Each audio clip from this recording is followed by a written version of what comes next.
Então,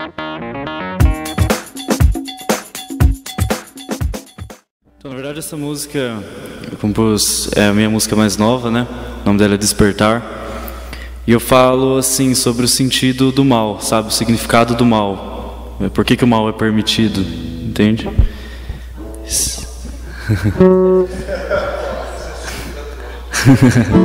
Atual. Então, o nome dela é Despertar.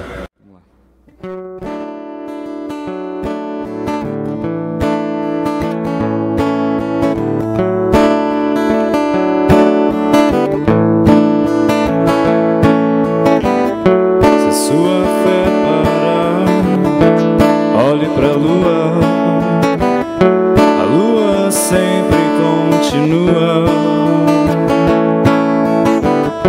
a confiar no sol, pra ela então poder brilhar.